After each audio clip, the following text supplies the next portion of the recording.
देखते हो इतने कई लोग जो सबका कर्तव्य बनता है उसको मना करो। हाँ? ये नहीं होना चाहिए। हाँ, राम राम राम राम।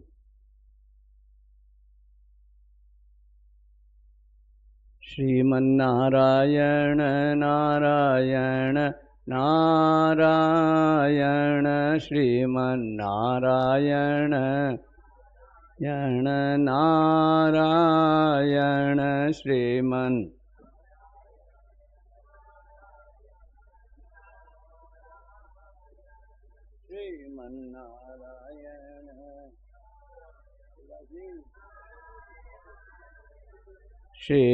श्रीमन्नारायण नारायण नारायण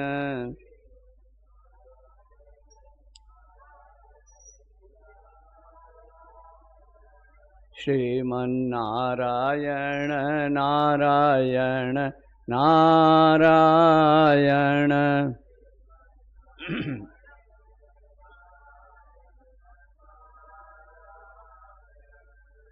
श्रीमन्नारायण नारायण नारायण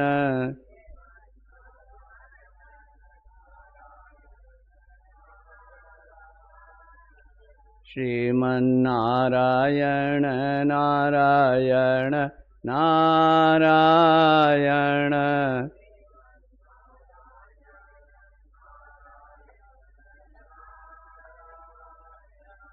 श्रीमन्नारायण नारायण नारायण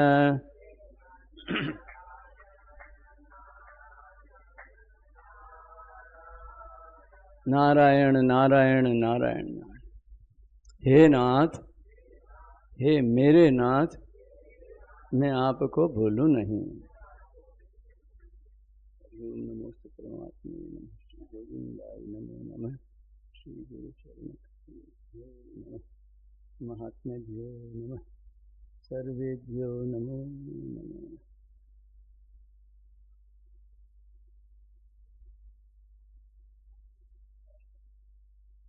नारायण नारायण नारायण नारायण नारायण नारायण। गोविंद गोपाल की जय।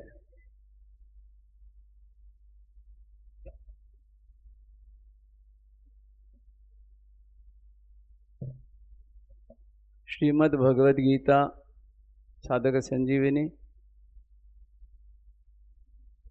और उसी का ये भाग गीता दर्पण। आज गीता दर्पण के विषय में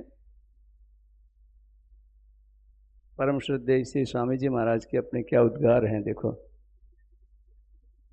ये प्राकथन के रूप में गीता दर्पण की विशेषता बतलाई है।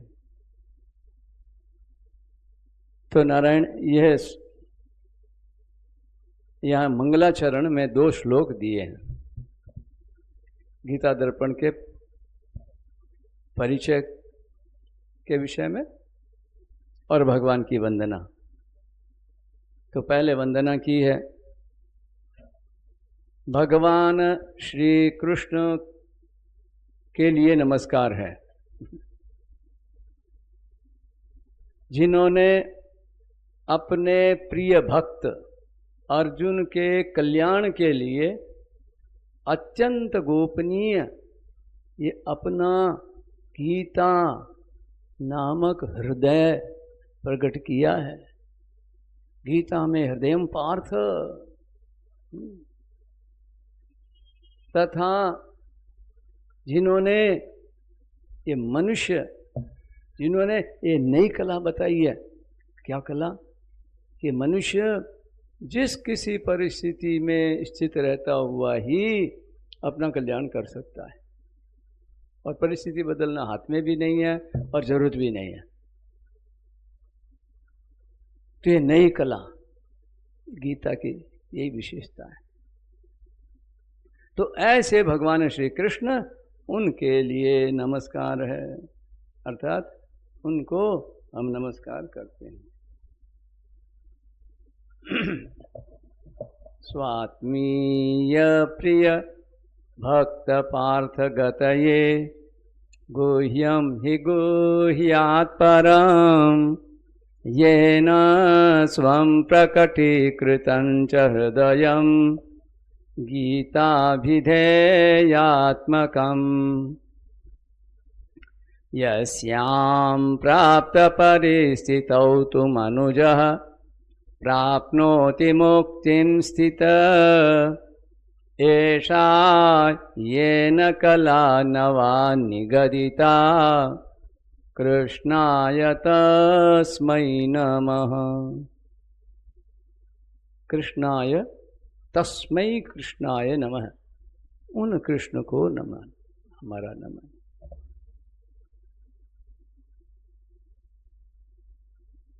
और अब दूसरा श्लोक देखो, ये गीता दर्पण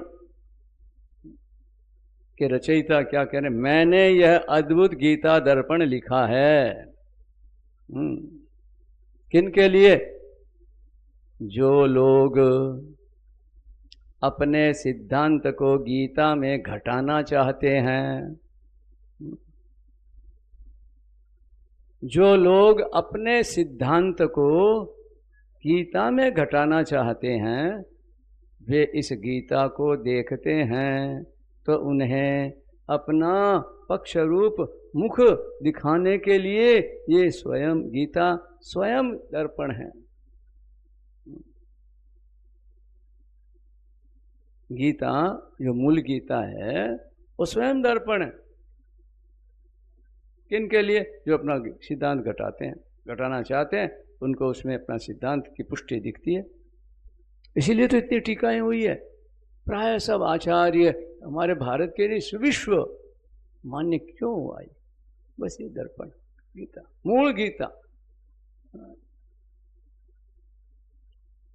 और अब ये जो गीता दर्पण, तो यहां महाराज जी क्या फरमाते हैं,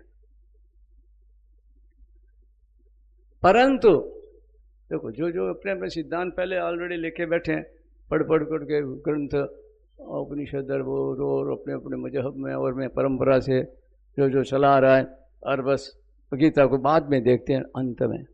हाँ, यही की बात है। महाराज जी सब, हम तो नए नए थे, तो महाराज जी प्राय उधर से आते, वो उस पर रहते ना, क्या कैलाश मठ, महाराज वहाँ वो जो संत और जो उन्हीं को परीक्षा नहीं दिलाते थे, तो ऐसे ब्रह्मचारी साधु ऐसे लोग वहाँ, आज भी वहाँ होता है, पढ़ाई होती, दर्शन वगैरह सब। और वहाँ के जो मंडलेश्वर थे उस समय में तत्कालीन, वो जी श्रेष्ठ जी के सत्संगी थे, ग्रस्त में रहते, उसमें सत्संग करते थे। बाद में मंडलेश्वर बड़े, संन्यास लिया, तो वे महाराज तत्व बेचने की व्याख्या पढ़ाते थे, व्याख्यान करते थे उस पर, और खूब आदर करते थे वो जी सेठ जी का, स्वामी जी महाराज का। तो वहाँ से लोग आते, जब इन दिनों सत्संग होती है ना, तो शाम को महाराज जी विराजते थे छत पर प्रसाद पाने के बाद, तो उस समय में लोग आते, तो महाराज जी प्राय 2 प्रश्न करते, जो विद्यार्थी पढ़ने वाले हैं कि व्याकरण कहाँ तक हुई है, वहाँ से पढ़ते, और गीता याद है, गीता पढ़ते हो, तो प्राय उत्तर मिलता, डरते डरते बोलते हमारा वो ग्रंथ चल रहा है, हमारा वो ग्रंथ चल रहा है। गीता बोले बाद में, गीता हनुमान चालीसा की तरह पहुंचा था ना, बाद रामायण पाठ के बाद हनुमान चालीसा 67 कर लो पाठ। महाराज जी कहते अरे पहले गीता पढ़ लो, पीछे सब पढ़ो, नहीं तो फिर गीता क्या है, गीता पल्ले नहीं पड़ेगी। गीता तो हाँ में हाँ मिलाने वाली है। ये दर्पण में जो देखो दिखा दे, तो वो दर्पण का क्या है, दर्पण के असली स्वरूप आपके दिखने में आया क्या? तो यही गीता है ना, गीता। ये दर्पण महाराज जी फरमाते हैं कि जो मनुष्य भगवान श्री कृष्ण के मत को जानना चाहते हैं, भगवान के हृदय में क्या है, गीता में हृदयम पार्थ, हृदय में झांकना मामूली बात है। बस भगवान की शरण हो जाए, भगवान का हृदय। साधवो हृदय मह्यम साधु नाम हृदयम तु अहम। साधु कौन? साधनोति परम कार्यम। भगवान का काम सिद्ध करता है कि अपना कल्याण, भगवान के शरण हो जाए, भगवान को पहचान ले। हे नाथ, हे मेरे नाथ, बस इतने में बस अनाथ नहीं, मेरे नाथ, हे प्रभु, पर मैं आपको भूलूं नहीं, बस इतना ही, और कोई कामना नहीं। ये कामना इतनी सी क्या, ये भूल जाता हूँ। क्यों भूल जाते हैं? ये सारी दुनिया की ये माथा पची कामना, क्या क्या सारा कूड़ा कचरा, काम आदि सब विकार, भगवान को भूलिया भूंडी होए माज नो जावे, विकार संतों ने बहुत समझाया। तो नारायण बस जगह जगह है, भागवत में देखो, रामायण में देखो। हमें तो बाद में मिला, अरे महाराज जी ने तो यूं, बस हे नाथ, हे मेरे नाथ, मैं आपको भूलूं नहीं। हमारे को एक बैन ने चेत करा, ये षोडश मंत्र है, गिनती कर लो कितने अक्षर है इसके, देख लेना। हे नाथ, हे मेरे नाथ, मैं आपको भूलूं नहीं। बोले मैं तो महाराज का जाप करती हूँ, ठीक है ना, हरे राम करूँ, वो भी करती हूँ, ये भी करती हूँ। तो महाराज जी ने तो कहा बीच बीच में करो, बीच बीच में ये भूलूं नहीं। ये निष्काम से काम ऊपर है, भगवान को भूलूं नहीं। कितनी बढ़िया बात है, उपराड़ी है ना, उपराड़ी। तो देखो महाराज जी क्या फरमा रहे हैं, गीता के मत को कोई जानना चाहते हैं, हाँ, उनके लिए मैंने यह अद्भुत, भूत में पहले भूतकाल में नहीं, अद्भुत, न भूतो न भविष्यति वाली बात, गीता दर्पण लिखा है। ये आत्मश्लाघा नहीं है, हो गीता दर्पण भगवान की बात है। यहाँ ये लोग है नहीं, ये तो भगवान की तत्व से नहीं। जग में सुंदर है दो नाम, चाहे कृष्ण को, चाहे सेठ को, चाहे स्वामी। तो नारायण तत्व विवेचनी, तत्व विवेचन, साधक संजीवनी। महाराज जी तत्व विवेचनी ऐसे प्रश्नोत्तर है, पहले पढ़ो वो, हाँ, फिर साधक संजीवनी में प्रवेश कर पाओगे। फिर लगेगा ओ सेंधा हो जाएंगे। अरे जैसे होता है ना, ये आजकल आपके होते हैं ना वर्जन, फोन अपडेट करते हैं, नया वर्जन होता है, तो वही नहीं, वही महाराज जी की एक बात याद आ गई, सुना दूं क्या? महाराज जी बोले शेठ जी को, तो शेठ जी मैं जब सुनाता हूँ ना व्याख्यान में, तो मेरे मन में यूँ अभिमान आता है कि मैं आपसे बढ़िया सुनाता हूँ। आप सुनाते हो ना, तो मैं उसको खुलासा करता हूँ गीता में श्लोकों का, शेठ जी के आने के पहले। तो फिर मन में आता, अरे राम राम राम, ये तो पतन हो जाएगा अपने। और लोग भी फूंक भर देते, तो महाराज जी शेठ जी की बात शेठ जी सुनाई तो बीती समझ में कोनी आई, खुलासा कोनी हो, ठहर सुनाई हो जो इंसान खुलासा थे, बहुत खुलासा बढ़िया हो। कोई कोई ऐसे हो जाते हैं, तो लोग ये भी कर लेते हैं, ये भी अपना पर्सनल, पर संत किसी के पर्सनल नहीं होते, उनके पर्सनल भगवान और उन्हीं के पर्स में होते हैं, दोनों आपस में। उनको भगवान को जो मानता उनके होते हैं, जो भगवान को नहीं मानता वो किसी की तरफ झांकते ही नहीं, बस। तो नारायण ऐसे, तो शेठ जी को बोले महाराज जी, तो शेठ जी यहाँ से बोले ये बातें आई कहाँ से? गंगोत्री, गंगा जी कहाँ से आई है? वहाँ से आगे आती है ना, तो बस क्या समाधान हो गया। मेरे नाथ, मैं आपको भूलूं नहीं। तो भाई यही बात है।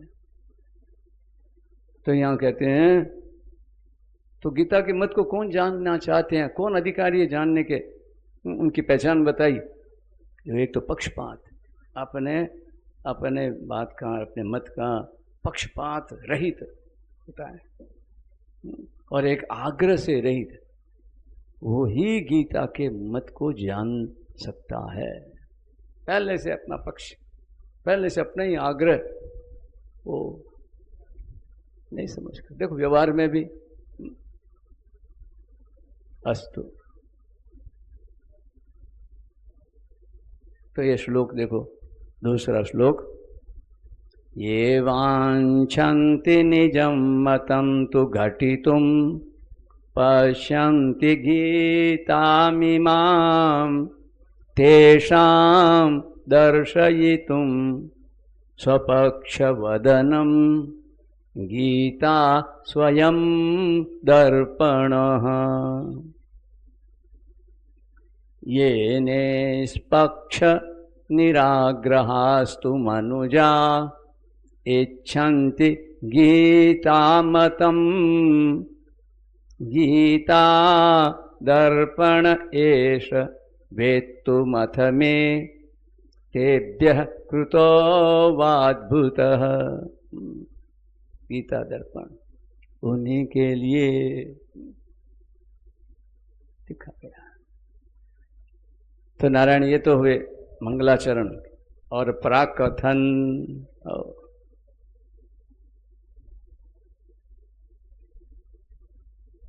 तो प्राकथन में देखो क्या बात कही है। ताजा ताजा गर्म भोजन होता है ना, बढ़िया होता है। मैं बस अभी बस पढ़ के आया एकदम। जितनी बार पढ़ते हैं जैसे लगता है पहली बार ही पढ़ रहे हैं क्या। अभी तो महाराज जी का नए नए तो नया नया हुई, नया पर नया बोलो, रोजीना नया नया होते हैं नहीं।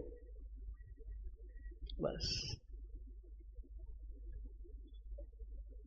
तो क्या एक विनीत विनय कर रहे हैं, विनीत जिसने विनय विनीत। स्वामी जी महाराज हमारे से विनय कर रहे हैं। क्या कर रहे हैं कि देखो भाई, विनय पूर्वक नम्र निवेदन, सविनय प्रार्थना, सविनय सप्रेम पत्र में लिखते हैं। तो बोले देखो भगवान, भगवान खुद तो कल्याण करने वाले हैं ही, पर भगवान तो कोई पहुंचता ही नहीं, भगवान को पूछता ही नहीं, जानता ही नहीं। तो भगवान हम क्या करते हैं, ठेठ द्वापर के हम लोगों के लिए कलयुग में और सदाई की रीति रही, भगवान को मानने वाले जानने वाले दुर्लभ ही रहे हो। हाँ, कम ज़्यादा, और सत्वगुण ज़्यादा था तो उस समय ज़्यादा थे। सतयुग, फिर त्रेता, फिर द्वापर, और अब कलयुग। अभी 5000 ही वर्ष हुए हैं अभी लगभग भगवान कृष्ण। तो अपने लोग मौका आ गया, कोई है ना अपने कोई भाग का, बिल्ली के भाग का छींका टूट गिर जाए ना, जो है कोई अपने कोई मिल गई है। महापुरुषों की बड़ी कृपा। हे नाथ, हे मेरे नाथ, मैं आपको भूलूं नहीं। तो क्या कर रहे हैं, भगवान की दिव्य वाणी श्रीमद् भगवद गीता के भाव बहुत ही गंभीर हैं। गंभीर तो हैं, पर कल्याण जो कोई चाहता है, अनायास कल्याण करने वाले। अनायास समझो, आयास, प्रयास, अनायास। आयास है ना परिश्रम, मेहनत, कोई आयास नहीं, संस्कृत शब्द है। अनायास, बिना बिना कोई अचानक क्या लियो हो गया, जैसे कुछ किया ही नहीं तो क्यों किया, क्या कोई करना हो तो करे, किस करे, किए करने से तो और जो इधर उधर करते ही रहते हैं। भगवान के लिए कोई करता ही नहीं, और भगवान के लिए कोई करे तो महाराज भगवान ऋणी हो जाते हैं। भगवान के लिए क्रिया नहीं है, ये उपासना है। हमको बहुत बाद में समझ में आई बात समझ ही नहीं, ध्यान दिया ही नहीं महाराज बात। बस क्रिया से परमात्मा की प्राप्ति नहीं होती, क्रिया आरंभ और अंत होने वाली है। ऐसे हर कोई उपदेश देना नहीं चाहिए। जो बड़े धुरंधर संत है ना, वो लोग अधिकारी को बोले, स्वामी जी सरल कर देते हैं, कह देते हैं, लोग हाथ झटका कर बैठ जाते हैं। हाँ? महाराज जी को एक बार पता लगा, बोले मेरे इस तरह से तुम लोग करोगे दुरुपयोग, कचड़ के द्वारा चेतन की प्राप्ति नहीं होती, करने से नहीं मिलता, ये अधूरे। क्या का क्या, वो तो समझाते हैं सही और हम समझते हैं कहीं और ही। तो बस इसलिए क्यों जरूरत है लगे रहने की, बस इनकी बात पूरी सुनो, पूरी समझो, तब थोड़ी सी भाग गई।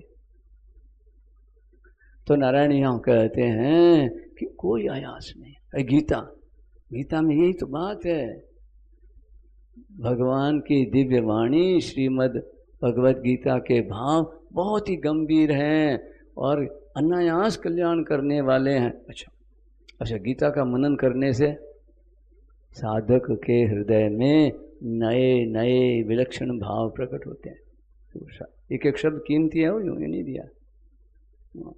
एक तो गीता का मनन करे लेक्चरार बनने के लिए, प्रोफेशनल गीता डिग्री होल्डर, यूनिवर्सिटी, जो काशी हिंदू विश्व यूनिवर्सिटी, महाराज जी गए थे वहाँ, एक संस्मरण आ गया, सुना दूँ, पुरानी बात है, वहाँ गए हम साथ में थे।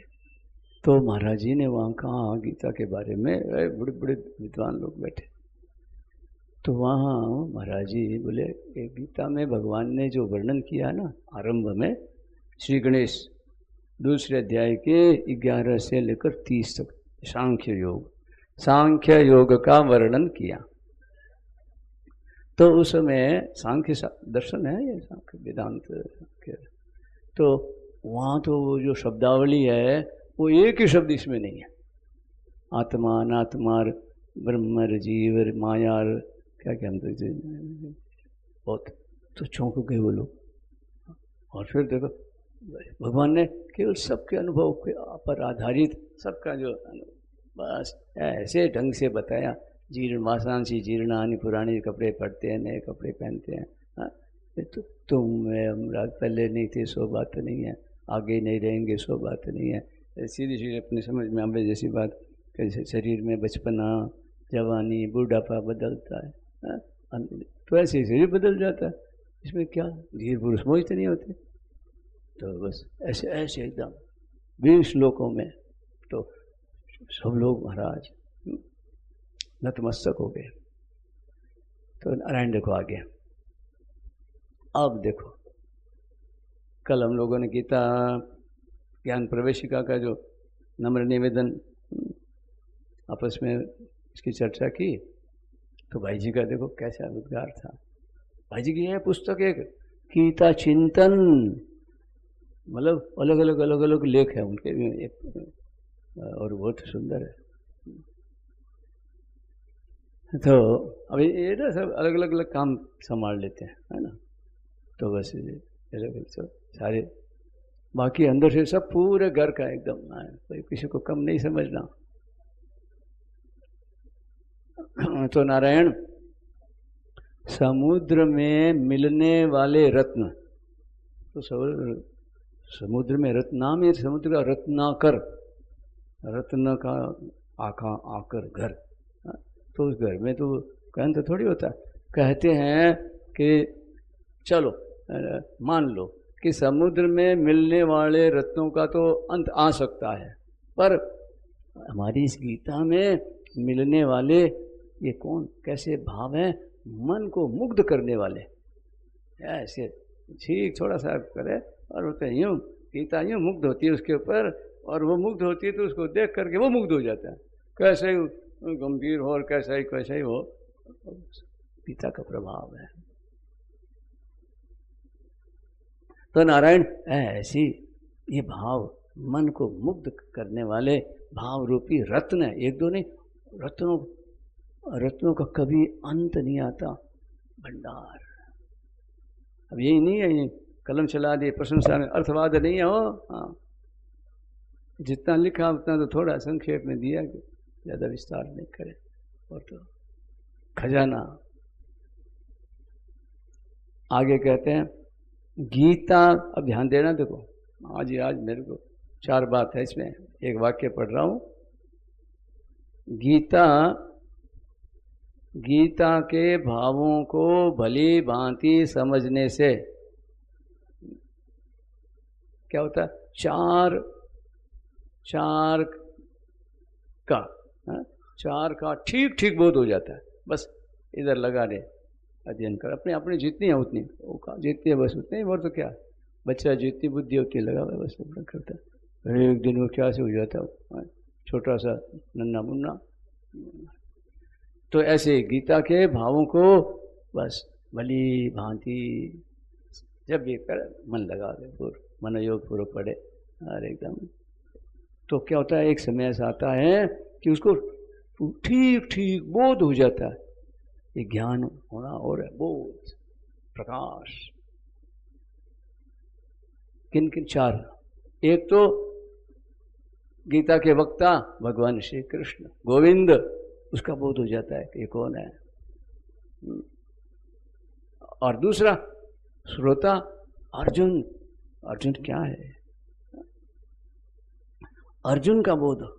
और ये गीता खुद का, गीता का बोध, जो वाणी है बोले हैं भगवान, जो उपदेश दिया ये थोड़े में, इसका बोध हो जाता है।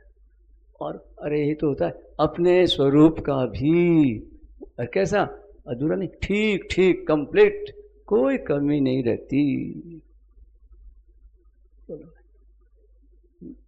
अच्छा, बोध हो गया, फिर बाकी क्या रहा, अब सुन लो। बोध होने पर मनुष्य ये तीन, कृतकृत्य, ज्ञात ज्ञातव्य और प्राप्त प्राप्तव्य हो जाता है। अर्थात उसके लिए कुछ भी करना, जानना और पाना बाकी,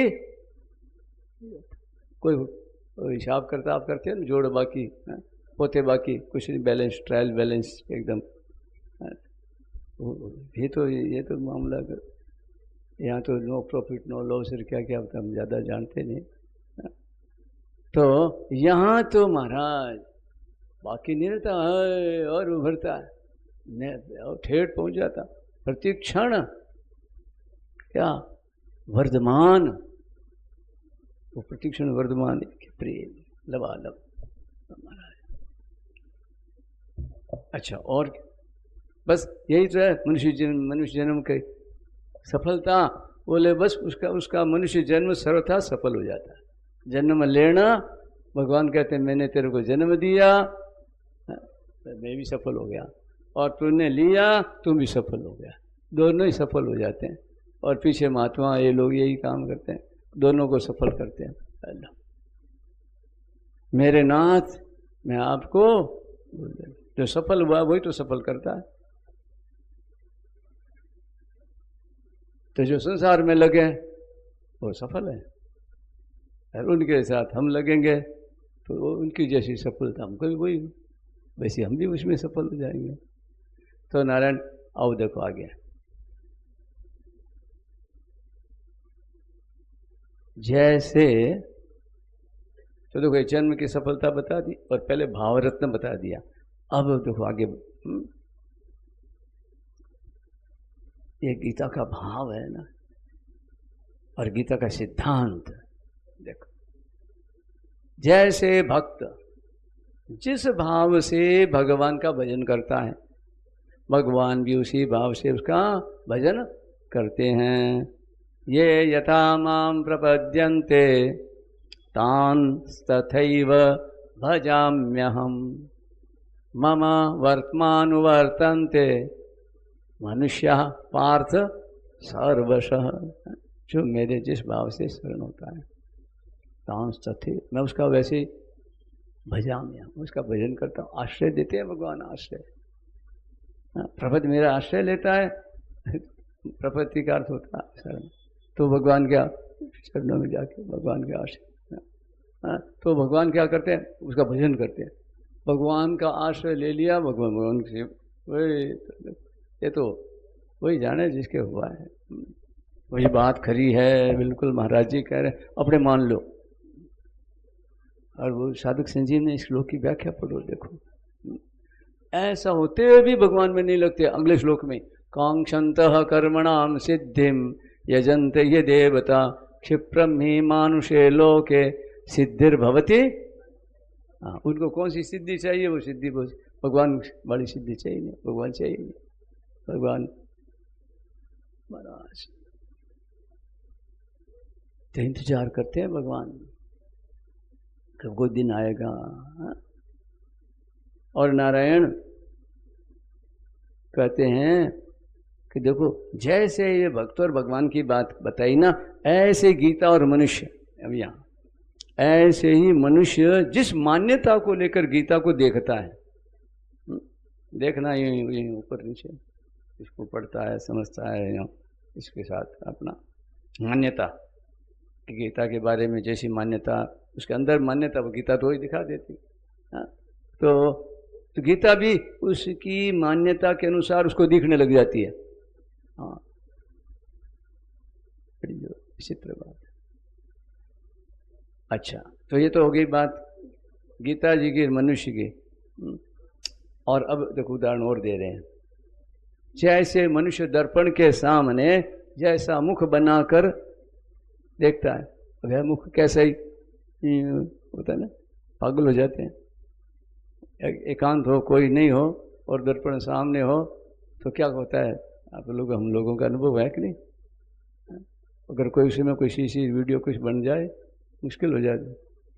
हाँ तो मेरे नाथ वो कैमरा है भगवान का, सब साक्षी सब देख रहे हैं, मत समझो कोई देखता नहीं है, कोई देखता नहीं है, वो तुमको देखता है, ये देख रहा है, देखता नहीं है कैमरा। और जो मिलो पाख्यान में देखो, हाँ महाराज कौन कौन, अरे वही भगवान है, भगवान चारों तरफ देखते हमको, आई वही करते हैं। तो नारायण यहाँ कहते हैं कि मनुष्य दर्पण के सामने जैसा मुखड़ा बनाकर जाता है उसको वैसा ही मुख दर्पण में दिखने लग जाता है। बस ऐसे ही भगवान की वाणी गीता इतनी विलक्षण है कि इसके सामने मनुष्य जैसा सिद्धांत बना कर जाता है। लोग सिद्धांत मन घड़ंत अपना बनाता है, ये पोछे वोछे पढ़ करके देख सीख करके उन्होंने वो बना लेता है अपना। हाँ भीड़ जिधर है कौन ज़्यादा है कैसा, बस जो आदमी बेचारा क्या करे। मूल सिद्धांत तो सत्य से एक ही है, सिद्धांत सत्य को दो चार अलग अलग होते हैं। सत्य सत्यमेव जयते है ना। अब सत्य क्या है, असत्य को सत्य मान ले तो फिर वो तो नारायण यहाँ कहते हैं कि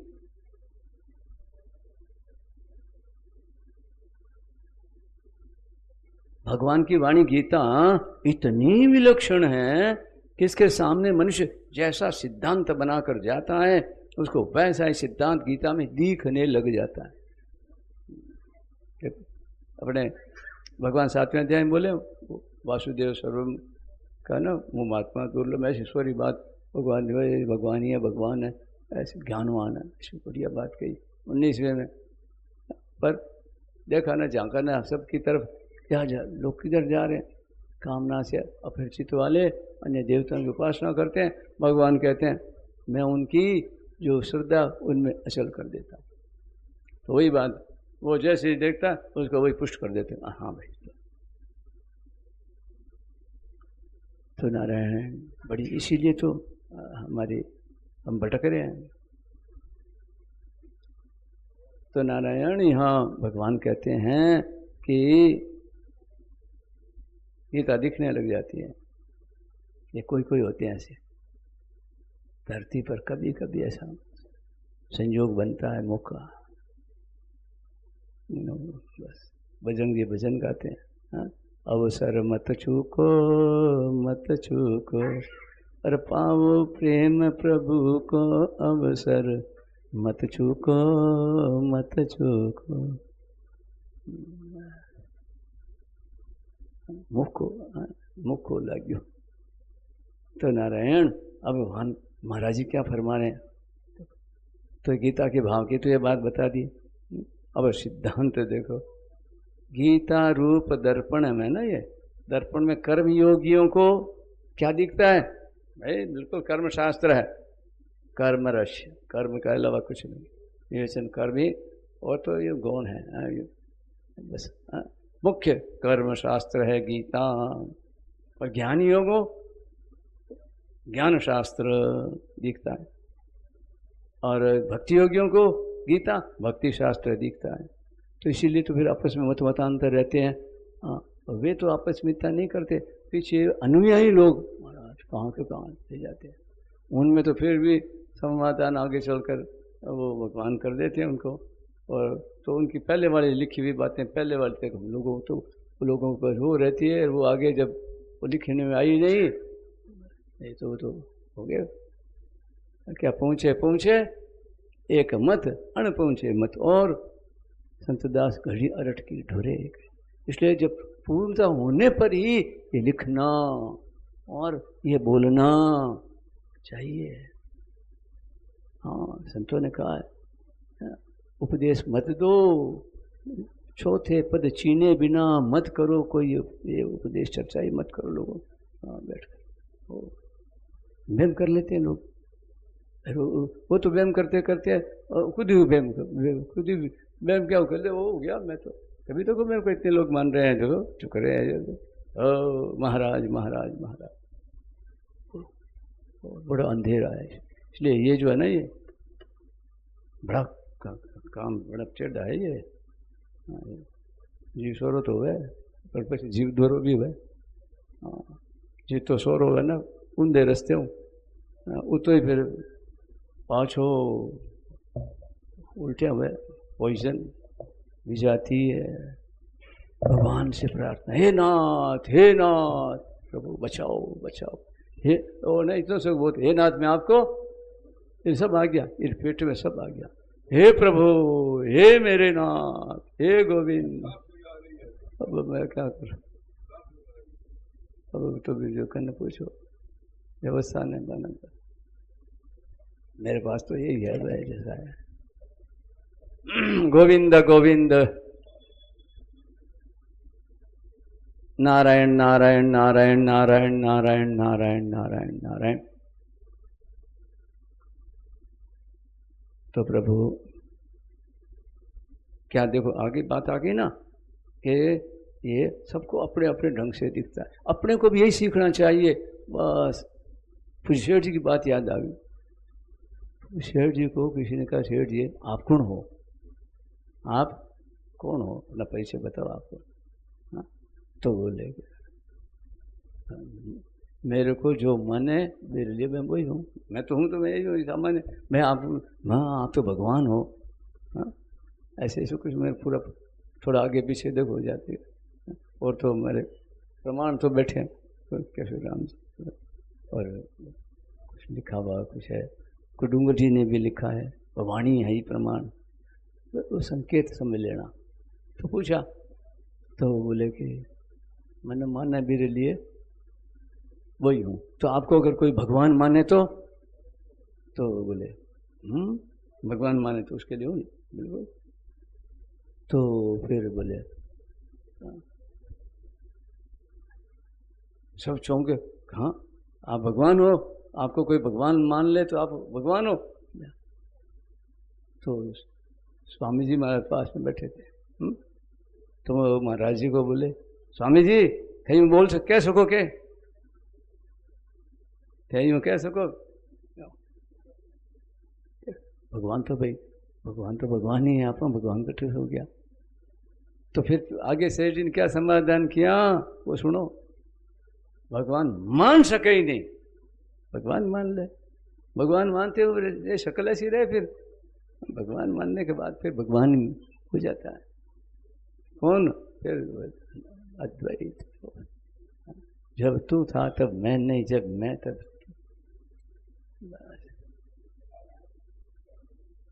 तो हो तू ही है, तो एक अभेद भक्ति अनन्य प्रेम। तो पूज्य सेठ जी मामूली नहीं। महाराज जी ने विनोद की बात कही उस समय में, बोले हाँ कटी कटी तो मैं भी कह सकूं। क्या जवाब दिया? कहीं कहीं पर तो बोले अच्छा। तो लोग देखो अच्छा महाराज जी भी अपने आप को भगवान से कह सकते हैं। तो बोले वो भगवान वाली बात नहीं, उदाहरण दिया। कैसे? मेरे भगवान नहीं, मेरे को जो माने उसके लिए मैं वो हूँ। भाई मेरे को जो माने तो ये क्या, ये तो शेड्यूल कास्ट का है, ये अछूत है, छूने लायक नहीं है, तो उसके लिए मैं हूँ। बोले मैं मेरा काम पड़ा भिक्षा लाने जाओ ना, तो माई को माया है ना अनजान संदेह हो जाए, बोले तू कौन है? हाँ? तो बोले मैं थारे भाव कोई हो, ऊपर दे देते ना बे मैंने तो को अछूत है, समझे ना? तो मन अछूत माने अछूत बिरली मेरे भाव है तो, और मेरे को जैसा माने उसके लिए मैं कटकटी तो मैं भी कैसा कहाँ कैसे जा कहाँ जाके मिलान किया मेरे नारायण। तो आओ देखो, तो ये तो बात बताइए अपनी अपनी भावना की, सिद्धांत जो माना है। अब अपने साधकों की बात है। देखो सभी साधकों को गीता में अपनी रुचि, अपनी श्रद्धा विश्वास, अपनी योग्यता के अनुसार अपने कल्याण का साधन मिल जाता है। बस साधक जिसका है ना, भूखे को भोजन मिल जाता है, प्यासे को पानी मिलता है ना, बस वो तो उसको हो गया काम। अब वो रह नहीं, हमारा तो हमारा काम कल्याण, कल्याण का साधन मिल जाता है अपनी रुचि श्रद्धा विश्वास की योग्यता के अनुसार। तो भाई जो है पंचरत्न में आरंभ में गीता शुरू होने के पहले शेठ जी का नम्र निवेदन है, बस यही बात है। अच्छा जी, तो उसको तो मिल जाता है, परंतु देखो जो अपने, तो ये तो साधन तो मिल जाता है सामान्य बात, परंतु जो महाराज अपना कोई आग्रह नहीं है, अपना मत अपना सिद्धांत आदि का कोई आग्रह न रखकर तटस्थ होकर गीता के भावों को समझना चाहते हैं, उनके लिए गीता दर्पण नामक ग्रंथ परम उपयोगी है। इस गीता दर्पण में गीता के भाव, गीता के सिद्धांत प्रत्यक्ष दिखने लग जाते हैं। गीता दर्पण में दूरबीन की तरह एकदम, ये तो एक कांच तो होता है छोटा ऐसे, आजकल भी कई कांच ऐसे आते हैं कैसे कैसे कैसे, तो ना ऐसा गीता है, तो दर्पण उनके लिए परम उपयोगी है। इस गीता दर्पण में गीता के भाव सिद्धांत प्रत्यक्ष दिखने लग जाता है, जिनके अनुसार चलने से सभी साधक बहुत जल्दी अपना शीघ्र कल्याण कर सकते हैं। बताओ, बस यही है गीता। बस एक याद आ गई बात, सुनो, कहीं आप लोग कहोगे क्या बीच बीच में सुनाता है? हाँ? मैं तो आप सब लोग अपने परिवार के, मैं कोई व्याख्यान सत्संग तो देख लिया, नमूना से पहचान लेता। हाँ? तो ये तो यहाँ, ये तो हम तो हमारे यहाँ दौड़ने वाले, दौड़ भाग करने वाले हमारे को तो इस काम का। तो अब इसमें देखो क्या बात है, ये एक बात यहीं की बात है, यहीं की पुरानी घटना। सामने है ना वो शिवानंद आश्रम, ये गीता दर्पण, इसलिए दर्पण की बात मौके पर याद आ गई। तो वहाँ से कई लोग आते थे। तो एक हमारे परिचित, पुराने परिचित, तो वो वहाँ आए हुए थे, वो ठहरते तो वहीं थे, यहाँ आते बस यहाँ बस देखभाल करके राउंड लगा के चले जाते। उनको लगता है काम कुछ ठीक है, परंतु तो अचानक उन्होंने मेरे को देख लिया और मेरे पास आए।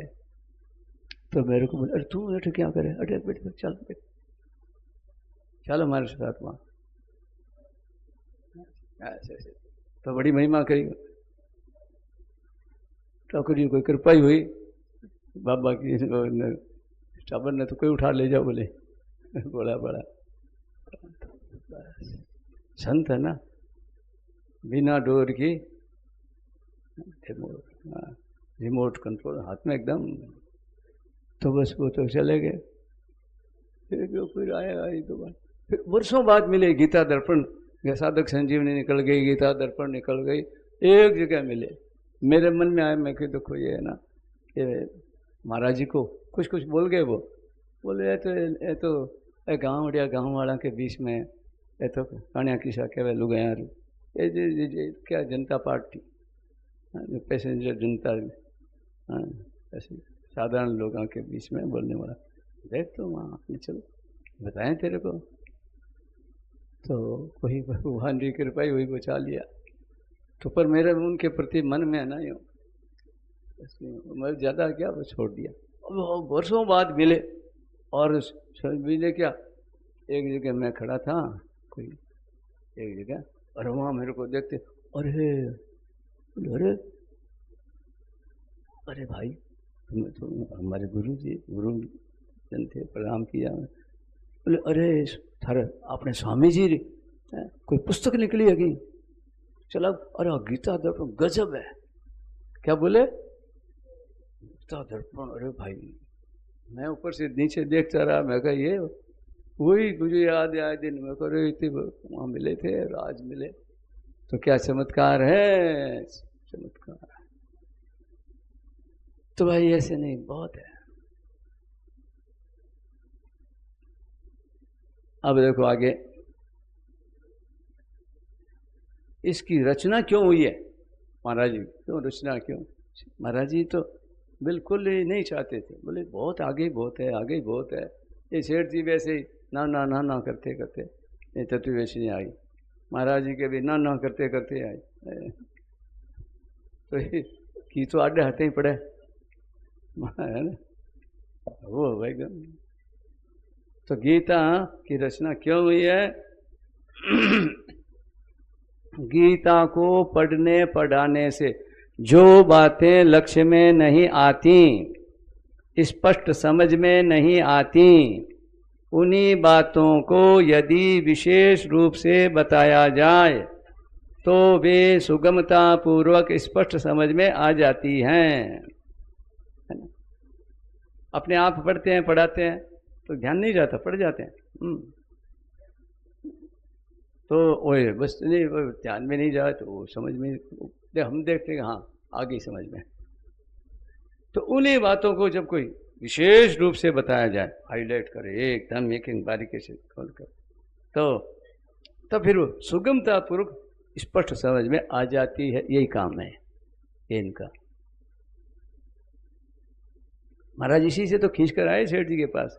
हाँ, जैसे तो उदाहरण दे रहे हैं बड़ा सुंदर, आम का पेड़ नहीं, आम ही आम है, परंतु चाहे जब भी आम मिल जाता है क्या, पत्ते में, जड़ में, डंठल में, वो आम का स्वाद रस थोड़ी है, रस तो वही है नीचे से, ये कैसी धरती से जड़ें तो ठेर तक होता है।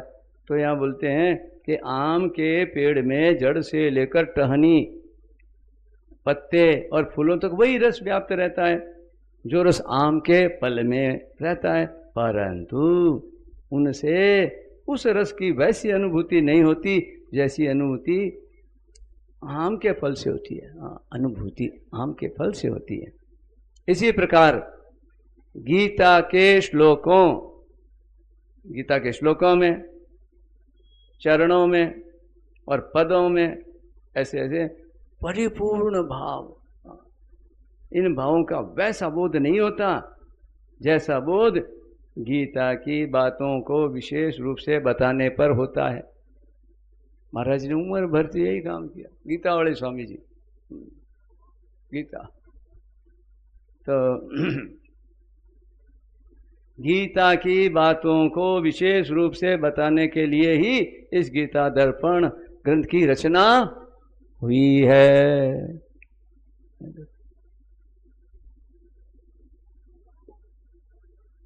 अच्छा, अब देखो गीता दर्पण की विशेषता क्या है, कई दृष्टियां, इसको आप जिस दृष्टि से देखो इसमें क्या विशेषता है।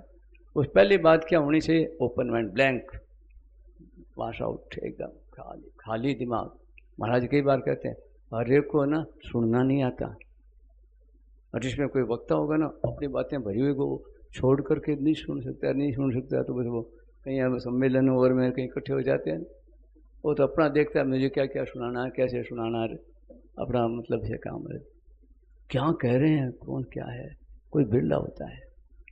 तो यहाँ कहते हैं गीता दर्पण की विशेषता सुनो, जैसे भगवान प्राणी मात्र के सुहृद हैं, ऐसे ही भगवान की वाणी गीता भी प्राणी मात्र की सुहृद है।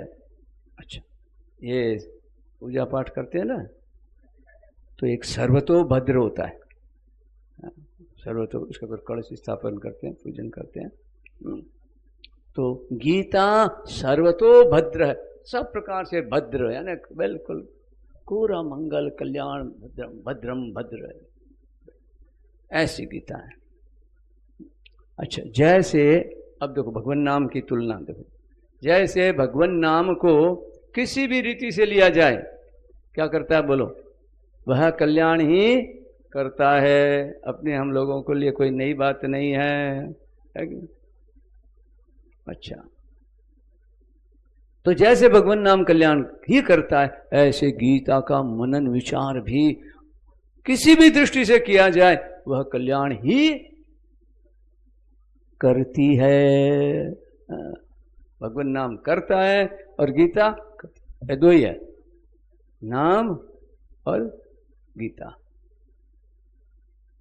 पूज्य सेठ जी के बार बार आया कहते रोज, वो अगर कहते हो कि भाई ये दो चीज को छोड़ करके कुछ सुनाओ, कोई सेठ जी की स्मरण में से बातों में से स्वामी जी के ये दो तो मत आने दो, क्या नाम की चर्चा और गीता की चर्चा, ये तो हमने बहुत सुन ली, इसके अलावा कोई ऐसी बात लाओ, नई बात, बस वही सुनाओ। तो भाई हमारी तो मुश्किल है। अच्छा, तो अब इसमें तो कितनी तरह की दृष्टियां, थोड़ा नमूना बताए महाराज ने, देखा है ये सब दृष्टियों से झांक झांक करके देखा, देखो इसी से कल्याण, सबसे कल्याण। हाँ, तो कौन कौन की दृष्टियां होती है, पर करना चाहिए गीता में, गीता को साथ में लेकर, गीता में दूरबीन में से देखो, गीता में देखो उसको, गीता को देखो उस दृष्टि से, गीता का मनन विचार धर्म की दृष्टि से करो तो क्या होगा, कल्याण ही ठीक वही ले जाएगी। वर्ण आश्रम की दृष्टि से, सृष्टि रचना की दृष्टि से, साधन की दृष्टि से, सिद्ध पुरुषों की दृष्टि से, अरे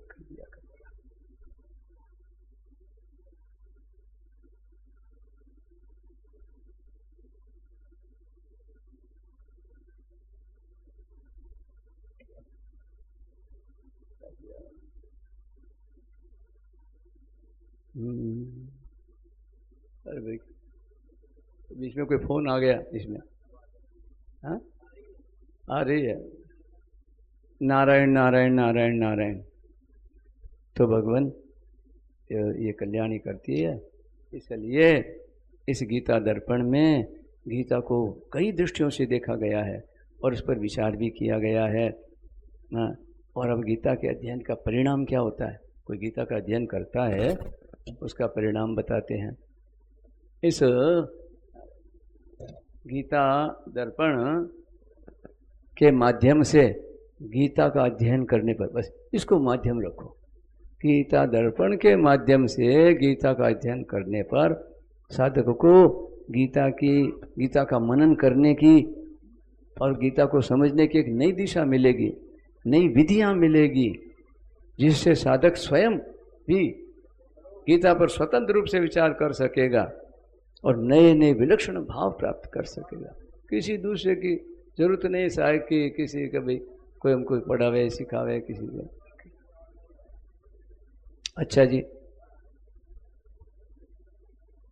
उन भावों से उसकी गीता वक्ता और के इनके प्रति श्रद्धा हो जाएगी। नारायण नारायण नारायण नारायण। हाँ, और बाकी तो बस देख लेना, आपको पढ़ना है, होमवर्क पढ़ते ना स्कूल में कर देते, बाकी का अपना करें।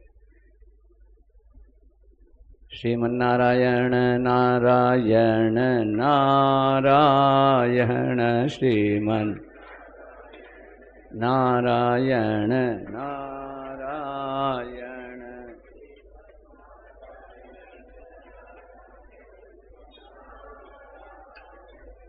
श्रीमन्नारायण नारायण